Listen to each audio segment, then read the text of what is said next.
नमस्कार dear students. SPC government college Ajmer के समाजशास्त्र विभाग के यूट्यूब चैनल पर पुनः आपका स्वागत है। हम एमए फाइनल का जो पेपर फिफ्थ है, पांचवा पेपर है, समकालीन समाजशास्त्र सिद्धांत, कंटेम्प्रेरी सोशियोलॉजिकल थियरीज को पढ़ रहे हैं। तीसरी यूनिट के टॉपिक पर हम डिस्कस कर रहे हैं और उसमें हमने इससे पहले जो वीडियो आपके साथ पीपीटी बेस्ड जो वीडियो यूट्यूब प्लेटफॉर्म पर बनाकर व्हाट्सएप के माध्यम से आपके साथ शेयर किया था, उसमें हमने संघर्ष सिद्धांत का जनरल इंट्रोडक्शन दिया था कि समाजशास्त्र के जो उच्चतर सिद्धांत है, एडवांस सिद्धांत, उनमें संघर्ष सिद्धांत भी एक महत्वपूर्ण सिद्धांत है, जिसकी ये मूलभूत मान्यता है कि समाज में संघर्ष अनिवार्य है, सार्वभौमिक है और संघर्ष से ही समाज की व्यवस्था है उसमें बदलाव आता है। उसके आंतरिक और बाह्य ये दोनों कारण होते हैं और समाज में जो व्यवस्थागत परिवर्तन और बदलाव आता है, परिवर्तन आता है, उसका मूल सामाजिक संघर्ष है। और संघर्ष किन कारणों से घटित होता है, क्यों होता है, क्या प्रक्रिया होती है, उसका विशद वैज्ञानिक विश्लेषण संघर्ष सिद्धांत करते हैं। तो संघर्ष सिद्धांत का उद्भव कहाँ से हुआ है, संघर्ष समाजशास्त्र में किस तरह की अवधारणा है, ये किस तरह की सामाजिक प्रक्रिया है और विभिन्न समाज वैज्ञानिकों ने कौन कौन से संघर्ष सिद्धांत दिए हैं, इसके बारे में हमने पढ़ा था। संघर्ष सिद्धांत की केंद्रीय मान्यताएं क्या हैं, ये कल हमने पढ़ा था कि भाई व्यक्तिगत स्वार्थ और हित, शक्ति का बंटवारा, मूल्य और विचारधारा, ये संघर्ष सिद्धांत की केंद्रीय मान्यताएं हैं। उसके साथ ही हमने संघर्ष सिद्धांत की जो बुनियादी विशेषताएं हैं वो पढ़ी थी। और आज जिस टॉपिक पर हम चर्चा करने जा रहे हैं वह है कार्ल मार्क्स का संघर्ष का सिद्धांत। क्योंकि संघर्ष सिद्धांत, संघर्ष की अवधारणा, उसके बाद में संघर्ष सिद्धांत की केंद्रीय मान्यताएं और उसके बाद में संघर्ष सिद्धांत की सामान्य विशेषताएं और फिर मुख्य संघर्ष सिद्धांतकार जिनमें हमने चर्चा की थी कि कार्ल मार्क्स, राल्फ डैरेंटोर्फ, लेवी स्कोजर और रेंडाल कॉलिंस, ये संघर्ष सिद्धांतकार हैं। और इनमें से कार्ल मार्क्स और लेवी स्कोजर एंड रेंडाल कॉलिंस ये हमारे एमए फाइनल के पांचवें पेपर के सिलेबस में महर्षि दयानंद सरस्वती विश्वविद्यालय ने तय किए हैं, जिनको हमें पढ़ना है। और कम्पिटिटिव एग्ज़ाम्स, स्पेशली नीट और सिविल सर्विसेज या और दूसरे एग्ज़ाम्स हैं, उनमें भी ये टॉपिक्स हैं और इनके कंटेम्प्रेरी एप्लीकेशंस पर बेस्ड क्वेश्चंस पूछे जाते हैं। तो इन कॉन्सेप्ट को अच्छी तरीके से समझना बहुत ज़रूरी है। और मार्क्स का जो क्लास कन्फ्लिक्ट थियरी है वो तो एक सदाबहार सिद्धांत है, कालजयी सिद्धांत है, सभी सामाजिक विज्ञानों में इवन मानविकी में भी उनको पढ़ा जाता है। तो आज हम कार्ल मार्क्स के संघर्ष सिद्धांत के बारे में पढ़ेंगे।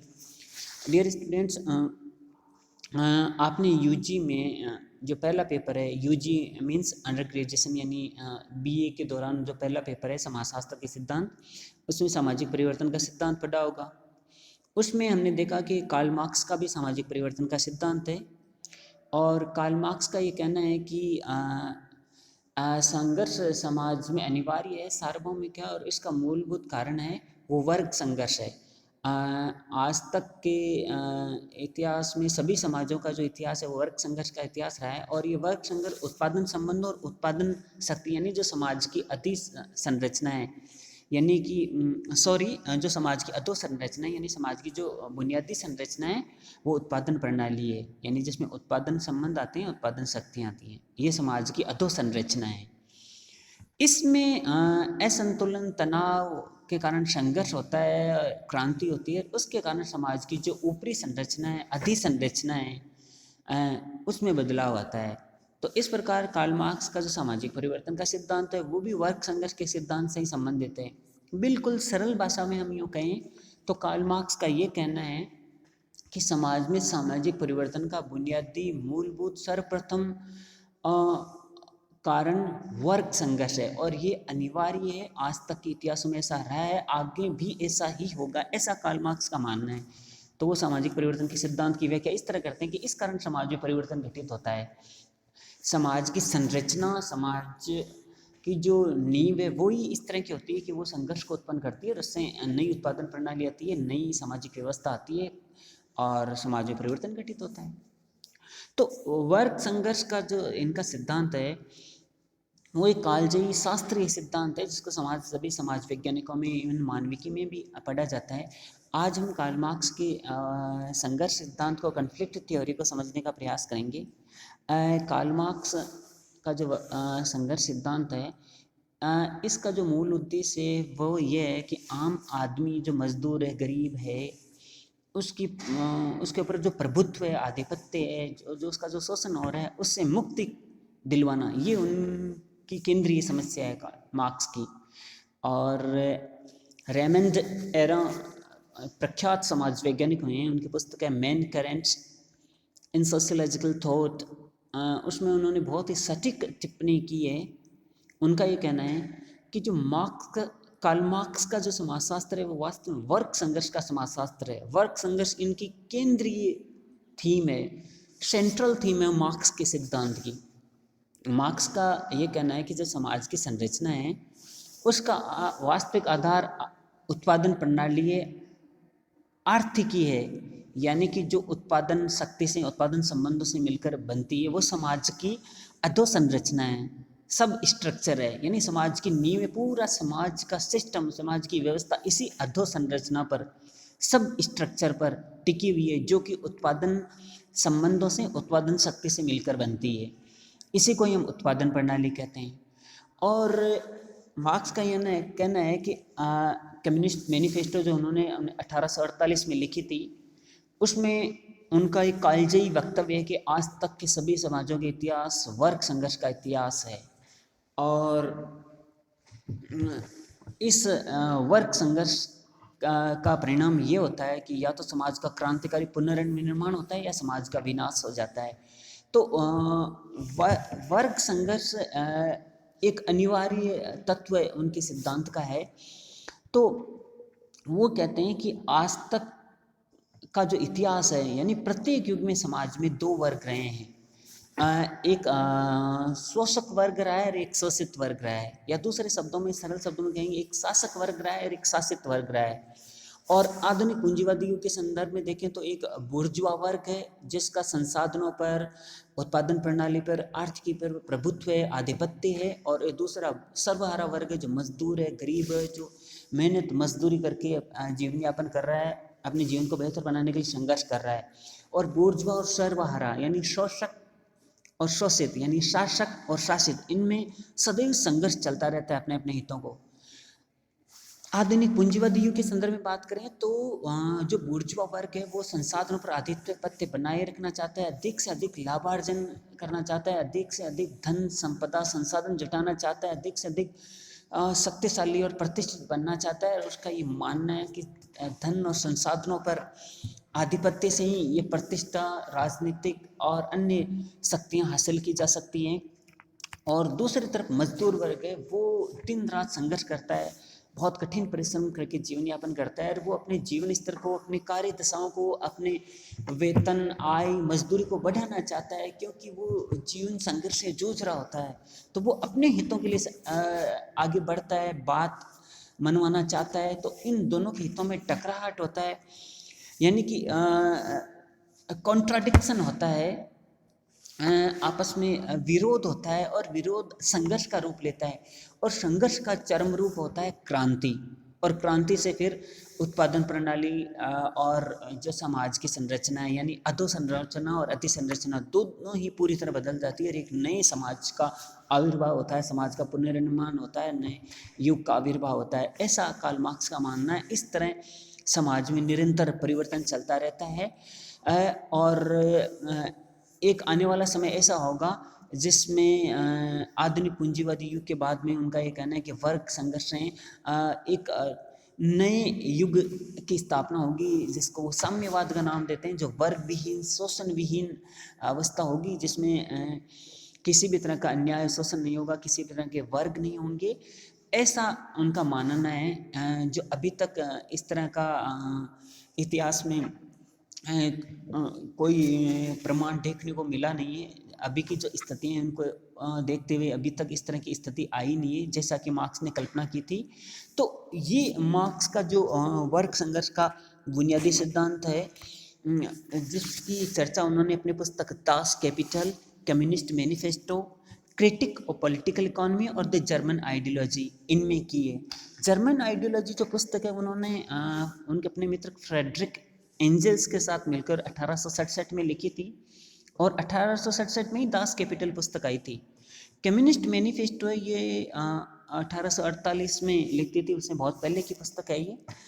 और मार्क्स ने अपने सिद्धांत को वैज्ञानिक पद्धति के आधार पर स्थापित किया है। मार्क्स से कहते हैं कि आज तक के इतिहास में विभिन्न युगों में अलग अलग वर्ग रहे हैं। इसका उदाहरण देते हैं वो कि सर्वप्रथम इतिहास में आदिम युग था, आदिम साम्यवादी अवस्था थी, आदिम साम्यवाद था जिसमें कोई वर्ग नहीं था, कोई शासक नहीं था, कोई शासित नहीं था, कोई शोषक नहीं था, कोई शोषित नहीं था। वो एक साम्यवादी अवस्था थी जिसमें आदमी जंगलों में आदिम तरीके से जीवन यापन करता था, शिकार कंदमूल इकट्ठा करके बहुत ही पिछड़े तरीके से जीवन यापन करता था। उसके बाद में दास युग का जन्म हुआ जिसमें मालिक और दास दो वर्ग थे और इन दोनों के अपने अपने हित थे और हितों में टकराहट से फिर संघर्ष हुआ, क्रांति हुई और दास युग समाप्त हुआ और एक सामंतवादी युग आया जिसमें सामंत और अर्धदास किसान थे। सामंत था जिनकी बड़ी विशाल भूभाग पर उनका आधिपत्य रहता था और वो किसानों से अर्धदास के रूप में काम करवाते थे। किसान कठिन परिश्रम करके अन्न पैदा करके उनको देते थे, तो वो एक सामंतवादी व्यवस्था थी। उसमें दोनों वर्गों में संघर्ष हुआ और उससे पूंजीवादी युग का उदय हुआ। और पूंजीवादी युग में भी दो वर्ग हैं, पूंजीपति और मजदूर, बुर्जुआ और सर्वहारा, शोषक और शोषित, शासक और शासित। और इन दोनों में निरंतर संघर्ष चल रहा है। दुनिया के विभिन्न समाजों में हम ये संघर्ष देख सकते हैं। इसको उन्होंने वैज्ञानिक पद्धति के आधार पर सिद्ध किया है, सत्यापित किया है कि इन ऐतिहासिक और पद्धति के आधार पर अध्ययन करके उन्होंने बताया है कि पूंजीवादी युग में बुर्जुआ और सर्वहारा में वर्ग संघर्ष चल रहा है दुनिया में। और इसके बाद में जो पांचवा युग जिसकी उन्होंने कल्पना की है उसे साम्यवादी युग उन्होंने कहा है और उसमें ये बताया कि वो वर्ग विहीन, राज्य विहीन, शोषण विहीन अवस्था होगी जिसमें सभी को सभी का संसाधनों पर समान अधिकार होगा और उसमें किसी भी तरह का अन्याय शोषण नहीं होगा। क्योंकि मार्क्स का ये जो पूरा चिंतन है, जो अध्ययन है, जो बौद्धिक प्रयत्न है, इसका सार है आम आदमी मजदूर की प्रभुत्व, आधिपत्य, शोषण से मुक्ति और उसके कारणों की वैज्ञानिक खोज पड़ताल करना, उसका वैज्ञानिक विश्लेषण करना और उसके वैज्ञानिक समाधान प्रस्तुत करना, जो कि मार्क्स ने अपने सिद्धांत में प्रस्तुत किए हैं। लेकिन अब वो किस सीमा तक सही सिद्ध हो पाए हैं, इसके बारे में समाज वैज्ञानिकों की अपनी अलग अलग राय, क्योंकि उन्होंने जिस पांचवी की कल्पना की वो अभी तक घटित नहीं हुआ है, नहीं आया है। और समाज वैज्ञानिकों ने सिद्धांत की कमियों का उल्लेख किया है और वास्तव में कुछ महत्वपूर्ण मुद्दे हैं, उनकी अपेक्षा कार्ल मार्क्स ने अपने सिद्धांत में की है। इसको हम आगे बढ़ेंगे। मार्क्स ने अपनी जर्मन आइडियोलॉजी जो अपनी पुस्तक है उसमें उन्होंने वर्ग से संबंधित दो अवधारणा दी हैं जो बहुत ही महत्वपूर्ण है। उन्होंने कहा है कि दो वर्ग हैं। एक स्थिति ऐसी आती है जब वर्ग चेतना के आधार पर दो प्रकार के वर्ग निर्माण होता है। एक होता है अपने आप में वर्ग और एक होता है अपने लिए वर्ग।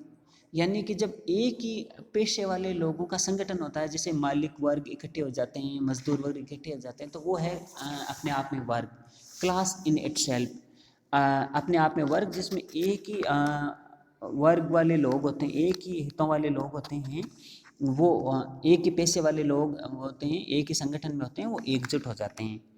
दूसरा जो उन्होंने जो वर्ग बताया है वो उन्होंने बताया कि अपने लिए वर्ग, एक तो क्लास इन इटसेल्फ और एक क्लास फॉर इटसेल्फ, यानी वर्ग के लिए वर्ग, यानी अपने लिए वर्ग। जब अपने वर्ग के सभी लोग समान चेतना के आधार पर संगठित हो जाए, यानी पूरी दुनिया भर के जब मजदूर हैं वो भाई भाई के नारे के आधार पर एकजुट हो जाते हैं, तो ये अपने लिए वर्ग है, ये वर्ग चेतना के आधार पर होता है। और मार्क्स का ये मानना है कि जो वर्ग संघर्ष है उसके लिए अपने लिए जो वर्ग है, क्लास फॉर इटसेल्फ, ये क्लास इन इटसेल्फ नहीं, क्लास फॉर इटसेल्फ, अपने लिए वर्ग, ये अवस्था आना जरूरी है।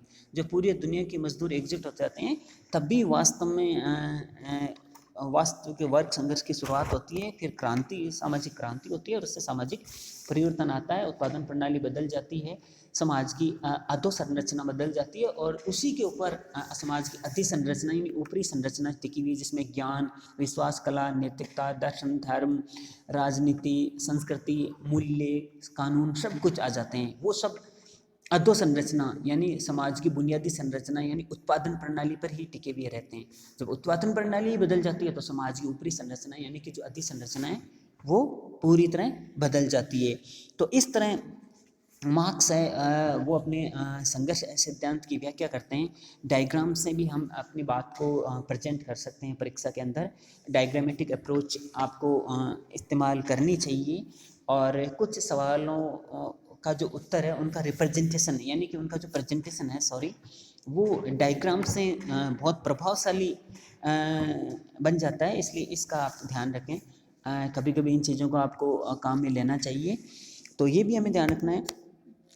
और मार्क्स ने और फ्रेडरिक एंजल्स हैं, उन्होंने अपनी पुस्तक कम्युनिस्ट मैनिफेस्टो के अंदर ये लिखा है, जिसको मैं एज इट इज़ आपको बताना चाह रहा हूँ कि अब तक के सभी समाजों का इतिहास वर्ग संघर्ष का इतिहास रहा है।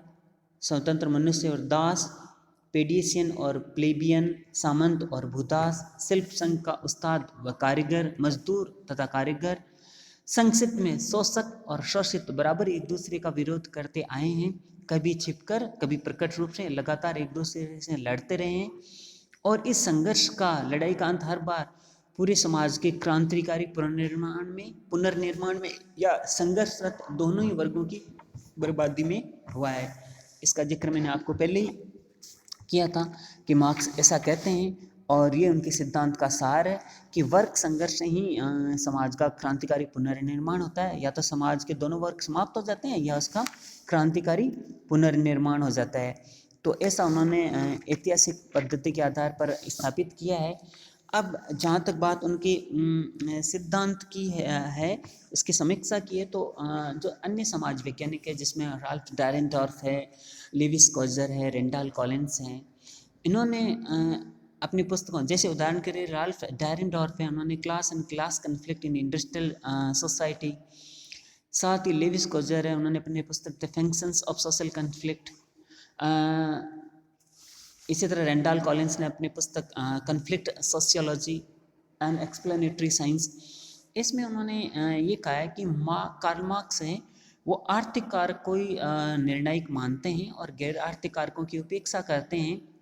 समाज में जो परिवर्तन होता है या वर्ग संघर्ष होता है उसके हमेशा आर्थिक कारक ही नहीं होते, आर्थिक ही उसका कारण नहीं होता है, कभी कभी गैर आर्थिक कारक भी होते हैं, विचारधारा, मूल्य, उनके कारण भी समाज में संघर्ष होता है, शक्ति के लिए भी समाज में संघर्ष होता है, और कभी कभी संघर्ष है वो समाज के लिए प्रकार्यात्मक भी होता है। जबकि मार्क्स सहयोग की बिल्कुल उपेक्षा करते हैं, वो कहते हैं कि संघर्ष ही समाज का आईना है, समाज का मूल स्वरूप है, संघर्ष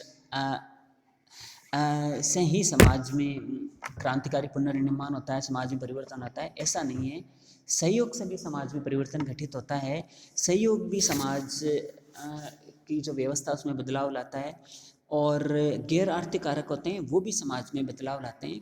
इसलिए कार्ल मार्क्स का केवल आर्थिक कारक को ही सर्वप्रथम और सबसे प्रमुख कारक मानना ये उचित नहीं है, गैर आर्थिक भी बहुत महत्वपूर्ण होते हैं। साथ ही उन्होंने संघर्ष को अधिक महत्व दिया है, सहयोग की उपेक्षा की है, ये भी उपेक्षा उचित नहीं है, क्योंकि समाज में सहयोग और संघर्ष दोनों ही महत्व रखते हैं, दोनों ही विद्यमान होते हैं और दोनों से ही समाज की व्यवस्था चलती रहती है और समाज में परिवर्तन घटित होता है। साथ ही लेविस कोजर एक कदम आगे बढ़ते हैं, ये कहते हैं कि संघर्ष समाज के लिए प्रकार्यात्मक भी सिद्ध होता है, और ये बात भी सही है। कभी कभी हम देखते हैं कि समाज के विभिन्न वर्ग, उदाहरण के लिए महिलाएं हैं, पर्यावरणविद हैं, वृद्धजन है, वरिष्ठ नागरिक हैं या कमज़ोर वर्ग हैं, वो अपने साथ अन्याय होता है तो उसके लिए शांतिपूर्ण लोकतांत्रिक तरीके से आंदोलन करते हैं, उनकी बात सुनी जाती है, समस्या का समाधान किया जाता है। तो कभी कभी उनको संघर्ष करना होता है, कभी कभी संघर्ष हिंसक भी हो जाता है, और इस प्रकार हम देखते हैं कि गहराई से छानबीन करने के बाद उसके पीछे के कारणों की खोज पड़ताल करने के बाद वास्तविक मुद्दे तक पहुंचकर उसका समाधान किया जाता है। ऐसा हम समाचार पत्रों में पढ़ते हैं, ऐतिहासिक घटनाओं से हम पढ़ सकते हैं, देख सकते हैं।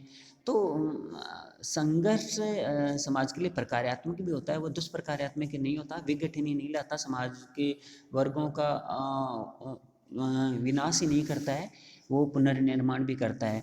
तो इस प्रकार मार्क्स का जो वर्ग संघर्ष का सिद्धांत है, इसकी अन्य समाज वैज्ञानिकों ने समीक्षा की है और इसमें की जो सीमाएं हैं उनका उल्लेख किया है, उन पर विवेचन किया है। तो ये कार्ल मार्क्स का जो संघर्ष सिद्धांत है, कन्फ्लिक्ट थियरी है, उसका सार है, जिसका संक्षिप्त विवेचन मैंने आपके सामने प्रस्तुत किया है। मैं उम्मीद करता हूँ कि आपने इस सिद्धांत को बहुत ही संक्षिप्त और सारगर्भित तरीके से समझने का प्रयास किया है। डियर स्टूडेंट्स, मेरा ये मानना है कि बहुत डिटेल स्टडी आप किताबों में कर सकते हैं, अपनी टेक्स्ट बुक में कर सकते हैं, जो रेफरेंस बुक्स हमने बताई हैं उनमें कर सकते हैं। असली जो चीज़ है कि किसी भी सिद्धांत की सेंट्रल थीम को समझना, कि वो सिद्धांत किस समाज वैज्ञानिक ने दिया है, किस पुस्तक में दिया है, क्यों दिया है, उनकी मूल समस्या क्या है, वो क्या चाहते हैं, और फिर उन्होंने वैज्ञानिक पद्धति से क्या विश्लेषण किया है और क्या निष्कर्ष दिया है, और समकालीन समाज में उसका कहाँ प्रयोग हो सकता है, वो किस सीमा तक लागू हो रहा है, और एक आम आदमी को हम सार में वो चीज़ समझा सकें, तभी हम उस सिद्धांत को बेहतर ढंग से समझना मान सकते हैं, तभी उस सिद्धांत को हमने समझा है ऐसा माना जाएगा। तो ये चीज़ समझना बहुत ज़रूरी है, और मैंने बहुत ही संक्षिप्त और सारगर्भित तरीके से कार्ल मार्क्स का वर्ग संघर्ष का जो सिद्धांत है, कन्फ्लिक्ट थियरी है, उसको आपके सामने प्रस्तुत करने का प्रयास किया है, और मैं समझता हूँ कि आपके लिए अत्यंत लाभदायी उपयोगी सिद्ध होगा। नेक्स्ट वीडियो में एक नए टॉपिक के साथ हम फिर आपके साथ चर्चा करेंगे। आप नियमित रूप से अपनी बुक्स से स्टडी कीजिए, और ये मैंने आपको पहले भी कहा है कि साथ साथ लिखने का अभ्यास भी बहुत ज़रूरी है, वो कभी नहीं छोड़ना है। अक्सर 99% बच्चे ये गलती करते हैं और कम्पिटिटिव एग्ज़ाम्स में उनको बहुत नुकसान होता है, तो ये गलती नहीं करनी है। नियमित रूप से आप न्यूज़पेपर पढ़िए, और RSCIT का जो कंप्यूटर का बेसिक डिप्लोमा सर्टिफिकेट कोर्स होता है वो होना चाहिए आपके पास, और अपने सिलेबस के अकॉर्डिंग और प्रीवियस ईयर्स के पेपर्स के अकॉर्डिंग आपको तैयारी करनी है, और कम्पिटिटिव एग्ज़ाम्स को भविष्य को देखते हुए अपना एक लक्ष्य तय करना है, उसी के अकॉर्डिंग आपको पढ़ना है। दूसरी, अपने सिलेबस, अपनी बुक्स, अपनी स्टडी के अलावा भी कोई जिज्ञासा हो, प्रश्न हो, तो आप हमसे पूछ सकते हैं, पूछना भी चाहिए, बिल्कुल हम आपका पूरा सहयोग करेंगे। और ईमानदारी, अनुशासन और कठोर परिश्रम, यही सफलता का राज है, इसके बिना सफलता कभी हासिल नहीं की जा सकती है। तो मेरा यही कहना है। कोविड-19 जो महामारी है वह भी जारी है, सावधानी रखनी है, अपने और अपने परिवार, समुदाय, समाज का ध्यान रखना है, सावधानी रखनी है, नियमों का पालन करना है, नियम हम सब के लिए ही हैं, ये ध्यान में रखते हुए नियमित रूप से आप वीडियोस देखें, कोई समस्या हो, जिज्ञासा हो, प्रश्न हो, सुझाव हो तो हमारे साथ शेयर करें। Thank you.